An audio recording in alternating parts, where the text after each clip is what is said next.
Hey there nation, welcome to the show where we help you to play miniatures wargaming on a budget. It is I, Commander Cheapskate, and we are back with another episode of Shadows over Mordheim.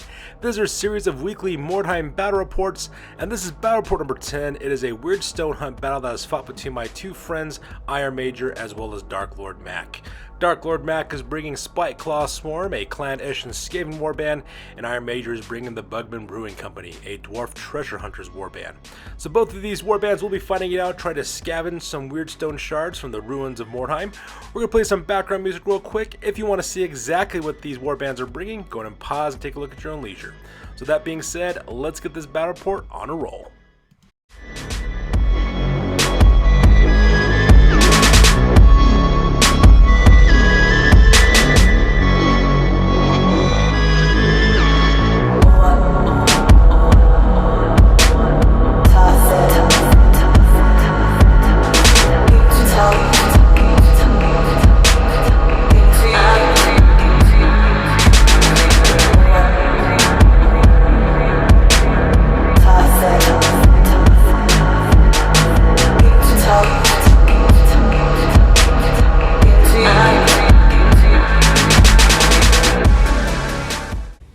Ladies and gentlemen, boys and girls, dying times here. Alright, so let's talk about the scenario rules for this one. The scenario is Wyrdstone Hunt. It's basically just standard warband selection as well as employment. And what ends up happening is that D3+1 Wyrdstone counters are actually scattered across the battlefield. In this case, there are 4 different Wyrdstone shards. The goal is for the warbands to capture as many Wyrdstone shards as they possibly can, at the same time try to rout your enemy. For experience, +1 point of experience for any hero or henchman who manages to capture a Wyrdstone star counter by the end of this battle report. At the same time, for each survivor of the scenario, they also earn 1 point of experience as well. The winning warband leader also earns a point of experience, and of course heroes, as always, earn a point of experience for each enemy they take out of action. So with the scenario rules over, let's go and talk about deployment and the battle plan real quick. So here's an overhead shot of the entirety of the battlefield. As you can see, my friends are playing on a 4x4 table. Dark Lord Mac is deployed on the far side of the table, while my friend Iron Major's forces are deployed on the near side of the table. Now, as for what their battle plan is, I'm not really sure what it is because I'm just the arbitrator in this battle report, so all I'm doing is just taking photos for a campaign. You would have to ask my friends what their plans are. But it looks like they have basically took their warband, divided up into 2 fire teams apiece. I think one's probably going to be a maneuver element, while the other one's a suppression element that tries to do long-range shooting, while the other one tries to grab Wyrdstone shards. I do know this is probably going to be a very difficult battle scenario for the dwarves, because dwarves only move 3 inches total, while the Skaven, however, move 5 as their base movement as well. So it could be kind of difficult in terms of speed and all that jazz. So with the battle plan over, let's go and talk about deployment real quick. Alright, so starting with the Bugman Brewing Company. Over here on the left-hand side, we basically have 5 fighters. In the back, that is Joseph Bugman. He's a noble. He's got a dwarf axe, light armor, as well as crossbow and shield. He's got the leader and weapon expert skill for missile weapons. That's why he's carrying a crossbow. On either side of him, the left and right-hand side, those are the Brothers Roadsoaker. Those are 2 Beerlings armed with dwarf axes as well as shields. The orange tuft warrior there on the left-hand side, that is Snowy Nosebiter. He is a troll slayer.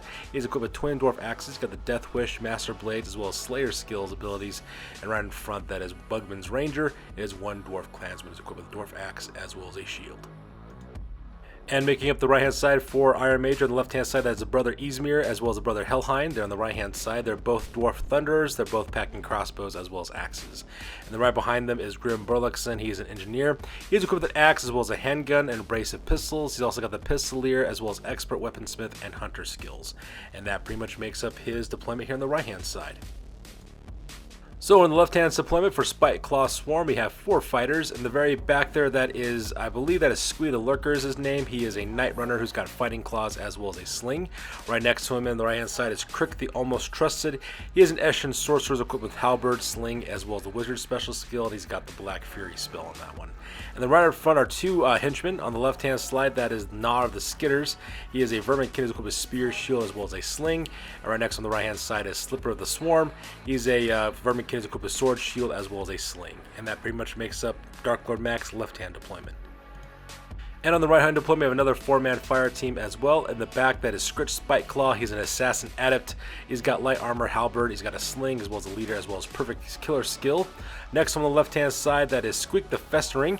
He's got he's a black Skaven with weeping blade, sling. He's also there on the left-hand flank. And then right there on the right-hand side, I made a mistake earlier. That is on the right hand side. That is Squee the Lurker. He's got Fighting Claws, Wills, a sling. The guy on the other side, that was Snarl the Rabbit. He's got a flail, sling. And he's got the Madness Frenzy injury as well. And that pretty much makes up deployment for Dark Lord Mac. So with deployment over with, we go directly to the top of turn number 1, and both Dark Lord Mac as well as Iron Major roll off for initiative to see who goes first. Alright, that takes directly to the top of turn number 1, and the Dwarf Treasure Hunters managed to get the initiative on this one. So Iron Major basically goes first. We skip recovery phase because nobody's in recovery right now. And as you can see in this photo, he just pretty much runs both sides of his warband as quickly as he possibly can. He has no line of sight, so there's no point for him trying to stop so that way he can shoot. So he moves over Grim Burluxon as well as the brothers Helheim and Ysmir, runs them up 6 inches to the right-hand side, heading to where the terracotta roof buildings over there on the right-hand side. At the same time, Joseph Bugman, his little posse of Dwarf close combat fighters, they move up forward 6 inches as well to the left-hand side, heading towards the aqueducts. And the reason why that is the case is because if you notice right there in the middle of the aqueducts for the 2 center portions, we have a barrel on each one. Those barrels represent our Wyrdstone shards. We have another one in the set of ruins there on the left-hand side of the battlefield, right next to the tower. We also have another one on the top of the tower as well. And that's where all 4 Wyrdstone shards are deployed on this one. And that pretty much makes up the entirety of the turn for the dwarves. So here's a close-up of Iron Major's close combat dwarves moving as quickly as they possibly can towards the aqueducts, so that way they can steal some Wyrdstone shards for themselves. And here's a close-up of Grim Burluxon as well as the 2 Dwarf Thunders moving up to the right-hand side as well. Looks like they're trying to get to a created line of fire so that way they can start engaging Skaven at distance. And looks like they're going to try to occupy the town on the right-hand side of the battlefield. So with the move phase over with, we skip shooting and there is no close combat, so we go directly to the bottom of turn number 1 for the Skaven. Alright, so that takes directly to the bottom of turn number 1 for Clan Eshin Skaven on this one, and this is a photo taken after move phase. And as you can see in this photo, Dark Lord Mac just starts moving up his forces as quickly as he possibly can. The first thing he ends up doing, of course, is that he starts sending up fighters to the aqueducts to the right-hand side. He sends Scritch Spiteclaw as well as his Rat Ogre as well as his 2 other Night Runners over to the top of the, heading directly to the aqueduct there on the right hand side so that they can start securing it. At the same time, he also runs up the rest of his little posse on the left hand side. Skaven move directly towards the ruins as well as the tower to look like they're trying to secure the other 2 Wyrdstone shards as well. And that's pretty much what he does for the move phase for the most part. Just runs his entire warband forward so that way they can start securing Wyrdstone shards. So here's a close-up of the left-hand side of the battlefield. As you can see Nara the Skitters as well as Snarl the Rabbit moving up as quick as they can in order to occupy that tower there on the right-hand side. At the same time, you can kind of see Nara the Skitters in the shadows of the tower there. Meanwhile, right behind the tower, you can see another one of his, I believe that's a Black Skaven named Squeak the Festering. He's the one equipped with whipping blades. He's making his way to the base of the tower so that way he can, on his next turn, go up to the roof of it to secure that Wyrdstone shard. And here's a close-up of Squee the Lurker as well as Scritch Spiteclaw as well as a Rat Ogre Roar moving up as quick as they can to the right-hand side next to that aqueduct so that way they can go after the Wyrdstone shard there as well. And that pretty much makes up the move phase for the Skaven. And since there is no shooting at this point, we skip shooting and skip close combat. We go directly to the top of turn number 2 for the Dwarf Treasure Hunters. Alright, so we go directly to the top of turn number 2 for the Dwarf Treasure Hunters, and this photo is taken after the recovery as well as move phase. We skip recovery for this team because nobody's taken any losses yet. We go directly to the move phase. As you can see, for the most part, Iron Major moved up his close combat elements over to the left-hand side, running them up 6 inches as normal in order to get directly towards that aqueduct on the left-hand side. Meanwhile, he leaves his shooting elements of the clan Helheim and Ysmir as well as Grim Burluxon. He has them stand their ground, and the reason why that is the case is because their weapons are move or shoot. They can only do one or the other. They can't do both. So all that group just kind of stands on their ground so that way they can open fire during the shooting phase as well. And that pretty much makes the move phase on this one.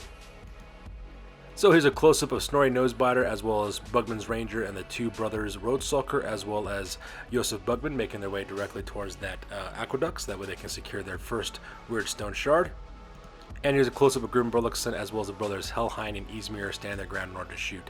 Now unfortunately during the shooting phase, all 3 of these guys missed their shots in the shooting phase, so because of that we skipped that because nothing much happened there, and since there is no close combat we skip combat phase and go directly to the bottom of turn number 2 for the Skaven. Alright, so that takes directly to the bottom of turn number 2 for the clan Eshin Skaven, and of course we skip the recovery phase because it's not needed at this point, and this photo is taken after the move phase. And as you can see in this photo, for the most part, Dark Lord Max just starts moving his forces forward in order to start securing some Wyrdstone shards, which he tries to do for the most part. First of all, he sends Crick, the Almost Trusted, as well as his 2 Venchmen, Slipper of the Swarm and Nod the Skitters. They just move with their normal movement allowance right between the ruins, as well as the towers. That way they can open fire with their slings directly into the dwarves right across from them. While that's occurring at the same time, over on the top of the tower there, what's his name? Squeak the Festering actually runs up to the top of the tower and secures his very first Wyrdstone shard. At the same time, Snarl the Rabbit does exactly the same thing on the left-hand side, securing that Wyrdstone shard in the ruins. Meanwhile, on the far right-hand flank, Dark Lord Mac decides to run both Scritch, Spiteclaw, as well as Roar over to the top of the right-hand side, right in the middle of town, taking cover behind that terracotta roof building there, right in the middle of the little town, so that way they don't get shot at. At the same time, he also moves up Squee the Lurker. He actually has him climb to the top of the aqueduct to secure his third Wyrdstone shard, and that pretty much makes it the move phase on this one. So here's a close-up of Squeak the Festering as well as Squee the Lurker manage to secure their top Wyrdstone shards, so they're on top of their structures, grabbing those pieces for their warband. And here's a close-up of Scritch, Spiteclaw as well as Roar, moving as quick as they can across the battlefield in order to engage Grim Burluxon as well as the brothers Helheim and Ysmir as well. And they're kind of taking cover behind that house, that way they don't get shot at. And finally, here's a close-up of the left-hand side of the battlefield. As you can see, Snarl the Rabbit has went to secure the third Wyrdstone shard right there in the middle of the ruins. At the same time, you can see Gnar of the Skitters, Slipper of the Swarm, as well as Crick the Almost Trusted, kind of laying down a base of fire to open it up directly on the close combat dwarves heading their way. So with the move phase over with, we go directly to the shooting phase. And the shooting phase, basically Crick the Almost Trusted managed to take Snoring Nosebiter out of action as well. Managed to hit him square smack down in the middle of the head with a sling. Managed to do that with a critical injury is what he ended up doing. When he rolled for his critical injury result, he rolled a 6. That way there's no armor saves, +2 to the injury rolls, as well as suffering 2 damage as well. And in the end, Snoring Nosebiter just takes the rock directly to his skull, crashes face down to the ground, and goes directly out of action. The only good news about this whole thing, though, is that he does make a full recovery as a respect to that, so he's perfectly fine. However, that's one less fighter that Iron Major has, and at the same time, Crick the Almost Trusted also earns a point of experience for taking out an enemy hero. And that pretty much makes it the shooting phase. Unfortunately for Iron Major, though, because his fighter went out of action, everybody within 3 inches of them had to take a little panic test to see if they panic, and unfortunately, they did not pass their panic check at all. As you can see on the right-hand side, the member of the Brothers Roadstalker, as well as Bugman's Ranger, they fled back 2d6 inches. I believe the Clan Roadstalker guy only ran back, I think, 5 inches, while the Joseph Bugman's Ranger guy ran back like 11 inches. So because they just kind of took off for the hills, running as quick as they can in order to survive, because they don't want to get shot at by rocks being flung by Skaven. And since there is nobody engaged in close combat, we skip the combat phase and go directly to the top of turn number 3 for the Dwarf Treasure Hunters. Alright, so that takes us directly to the top of turn number 3 for the Dwarf Treasure Hunters, and this photo is taken after the recovery phase as well as the move phase. So during the recovery phase, the Joseph Bugman's Ranger as well as a member of the Clan Roadstalker, they managed to get their nerve back. They turn basically 180 degrees back to move to get back into the fight. Unfortunate for them, because they lost their nerve in the previous turn, they can't move or shoot or do anything this turn. All they can do is just reactivate in order to get back to the fray again. Joseph Bugman, of course, moves up his normal moon allowance right behind that right-hand side pillar of the aqueduct, so that way he can take another turn during the shooting phase to open up his crossbow. And then the member of the Clan Roadstalker spends another double movement, moving up to the top of the aqueduct in order to secure the Wyrdstone shard number 4, so that way they can secure for the Dwarf Treasure Hunters. At the same time, the far right-hand side, Grim Burluxon, as well as the brothers Helheim and Ysmir, just kind of stand their ground, so that way they can open up with their crossbows and handguns, respectively, directly at Roar as well as Scritch Spiteclaw. And that pretty much makes the move phase for this one. So here's a close of Bugman's Ranger, as well as the member of Clan Roadstalker, managed to capture their nerve back and get ready to get back into the fight again. And here's a close-up of the Beardling from Clan Roadstalker, managed to secure the Wyrdstone shard for his warband, and a close-up of Joseph Bugman getting ready to open up with his crossbow. Unfortunately for him, though, during the shooting phase, he missed his shot, so not much really happened from there. And here's a close-up of Grim Burluxon as well as the brothers Helheim and Ysmir during the movement phase as well. Unfortunately for them, during the shooting phase, they also missed their shots as well. Unfortunately, Iron Major has been kind of rolling really poorly this entire battle report for a shooting phase, so things are not looking very good for him at this point. At the same time, since nobody's engaged in close combat, we skip the combat phase and we go directly to the bottom of the turn for the Skaven.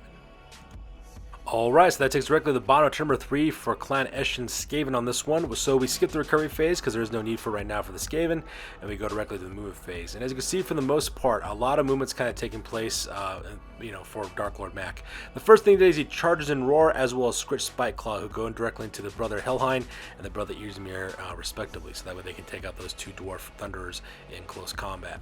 Now while that's happening, of course, he also moves up the guys from the top of the tower, which is Squeak the Festering as well as Squee the Lurker, who's on the top of the right-hand Aqueduct. They move up their normal movement allowance, so that way they can take pot shots with their slings directly into Joseph Bugman.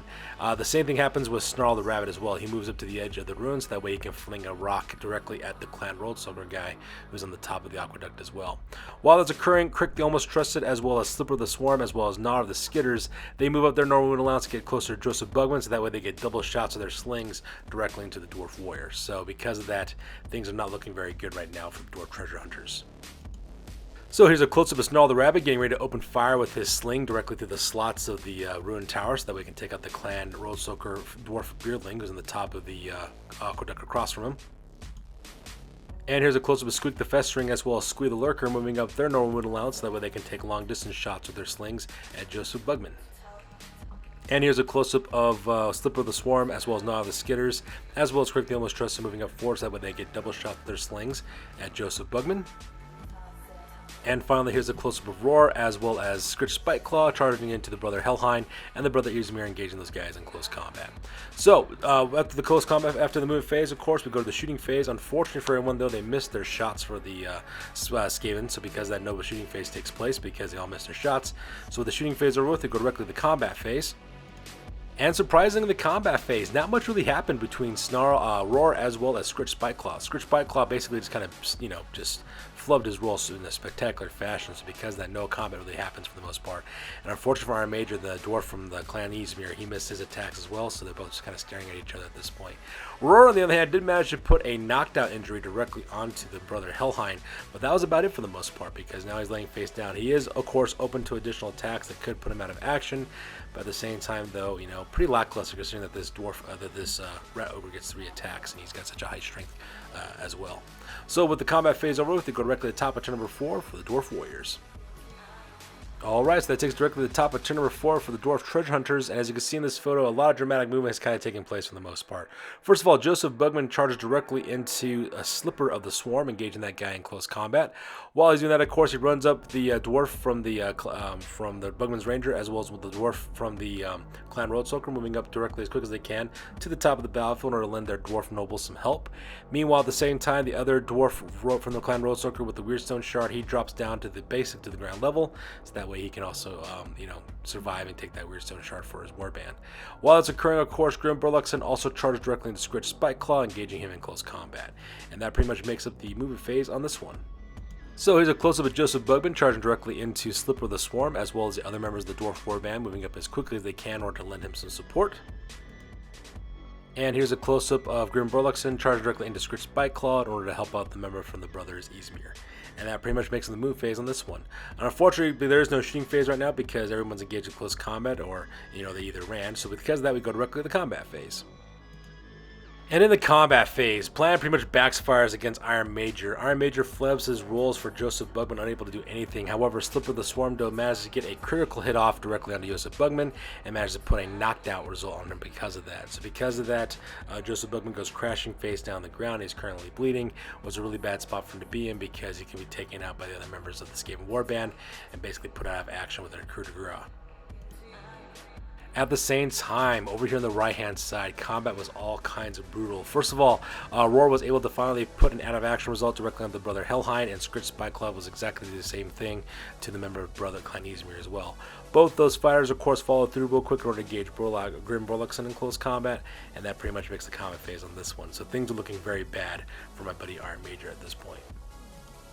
So that takes directly to the bottom of turn number 4 for the Clan Eshin Skaven. This photo is taken at the recovery as well as the movement phase. Recovery phase, there's no point for that so far because nobody has to suffer any injury results or have to worry about losing nerve at this point.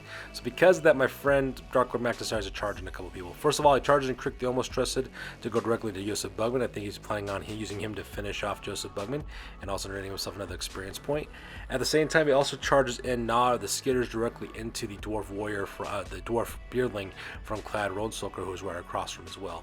Luckily for Iron Major, he did manage to pass a leadership test for Snarl the Rapid, so because of that, he doesn't have to worry about going frenzy nuts and charging somebody. So he just moves up his normal movement allowance so that way he can open fire with a sling again. And of course, Scritch Spiteclaw as well as Roar are currently engaged in close combat on the far right-hand side with Grim Burluxon. So here's a close-up of all the action taking place over here on the left-hand side. As you can see, Squeak the Festering, as well as Squeak the Lurker have dropped down from their elevated positions with their Wyrdstone charge, so that way they can participate in the battle. Same thing with Snarl the Rabbit, leaving the ruins as well, so that way he can open up with his sling. While that's occurring, Crick the Almost Trusted as well as Slipper the Swarm are currently engaged with Joseph Bugman. At the same time now, the Skitters charge directly into the last member of the clan Roadstalker to engage him in close combat as well. And finally, here's a close-up of Scritch Spiteclaw as well as Roar, currently engaged with Brewing as well. So after the move phase, of course, we skip the shooting phase, and the reason why is because Snarl the Rabbit missed his 2 shots with his sling. So because that, we skip the shooting phase, and we go directly to close combat. And as you can see in this photo, in the end, it was Scritch Spiteclaw that managed to put off the finishing wound that put Grim Borluxon out of action with a leg wound. So because that loses 1 point to his movement allowance, and he also, goes out of action as well. And also netting a bonus experience point for Scritch Spiteclaw. Meanwhile, here in the center of the battlefield, Crick the Almost Trusted managed to finish off Joseph Bugman, the coup de grace, putting him out of action as well. But luckily for my buddy Iron Major, Joseph Bugman makes a full recovery without any problems whatsoever. And at the same time, Nodder of the Skitters managed to put a stun result directly into the clan Roadstalker fighter, so because it let the Roadstalker fighters knocked off his feet for the moment, and that pretty much makes up the combat phase for this one. And as this time of the battle report, my buddy Iron Major decides to call the game at this point because he doesn't want to really lose many more Dwarf Warriors than he already has, and he also knows he has no chance of winning this one as well. He's just happy with his 1 piece of additional Wyrdstone and basically just runs for the hills. So that being said, ladies and gentlemen, that takes us directly to the end of the battle report, and we go directly to the post game because this battle report is now officially over. That's it, man. Game over, man. It's game over. Alright, so now it's time for the post-game. First of all, we're going to talk about the Bugman Brewing Company. Unfortunately for Iron Major, he suffered 5 out-of-action results for this battle report. Luckily for him, though, Joseph Bugman, Snorri Nosebiter, the brothers Izmir, and the brothers Helheim, they made full recoveries without any complications whatsoever. Grim Borluxon, however, suffered a leg wound, so because it loses 1 point to his wound allowance, dropping down to movement 2, which is really bad for a Dwarf because he's already slow to begin with, and losing any movement value is just adding to the problem as well. For his advancements, actually one of the members of Clan Roadstalker actually rolled the Lad's Got Talent, so he's promoted up to a hero, and that hero's name is Lars Roadstalker is his name. He also got +1 to his weapon skill as well. At the same time, the brothers Roadstalkers, the rest of them earn +1 to leadership, so now they're leadership 9, so that way they don't have to worry about breaking as easily the next time one of their comrades gets injured. During the exploration phase, they actually found 1 shard of Wyrdstone while they were out exploring, and they also managed to capture 1 shard of Wyrdstone as well, giving them a grand total of 50 gold pieces. With those 50 gold pieces, and combined with the gold crowns they had in their stash, they basically hired 2 new beardlings, and equipped those guys with dwarf axes as well as shields. The new record now is at 1 win as well as 2 losses, and the new Royal Band rating now is at 121 points. So with that, we go directly to Spiteclaw Swarm, and not a single member of this warband was injured, so things are looking very good for Dark Lord Mac. At the same time, 6 members of his warband actually leveled up as well. For Scritch Spiteclaw, he leveled up, earning +1 to his attack, so he's even deadlier in close combat now. Crick the Almost Trusted learned a new spell called Warp Fire, so that way he could open up with strength 4 hits at the range of 8 inches, shooting spells at his opponents as well. Squeak the Festering learned the Tail Finding ability, so because of that, he now can use 3 weapons in close combat, or 2 weapons as well as a shield. Squeak the Lurker earned +1 to his toughness, so now he's a toughness 4 Skaven, while Snarl the Rabbit earned +1 to his weapon skill as well. And while that occurred, at the same time, Slipper the Swarm rolled up the Lad's Got Talent ability, so now he's promoted up to a hero, and he also earned +1 to his attacks as well, so do very good for him as well. For the exploration, they managed to find 5 shards of Wyrdstone on this one. It was absolutely kind of crazy. Plus, Dark Lord Mac rolled 5 5s, so because that, he gets 5 of a kind and found a shattered building. Inside that shattered building, he found 2 shards of Wyrdstone, as well as recruited a Warhound for his army, and that Warhound's name is Cat Killer is his name, so because of that, the Warband now has an attack dog in their unit as well. So in the end, they did manage to find and scavenge 10 shards of Wyrdstone when it was all said and done, which they sold for 180 gold pieces for their warband. With their 180 pieces of gold for their gold warband, they recruited a brand new Black Skaven named Ratman as his name, and they equipped him with a brace of warp lock pistols. So that guy is super deadly now in shooting as well as in close combat. They also hired 2 new Vermin King called the Tunnelers, and they equipped those guys with swords as well as slings. And they also purchased a shield for Squeak the Festering, so that way he could fight with his Weeping Blades as well as have a shield for backup as well. And they took the 1 remaining gold piece that they had left, and they put it directly into their treasury. The new record now is at 2 wins as well as 1 loss, and the new warband rating now is at 143 points. So that's good for this one, you guys. As always, please feel free to like, comment, and or subscribe. Your guys' input is invaluable to us as always. Also check us out on Facebook, Instagram, as well as blogger.com for all the latest, greatest hobby news related to this channel. That's good for this one, you guys. We'll catch you guys next one. Peace out and stay classy.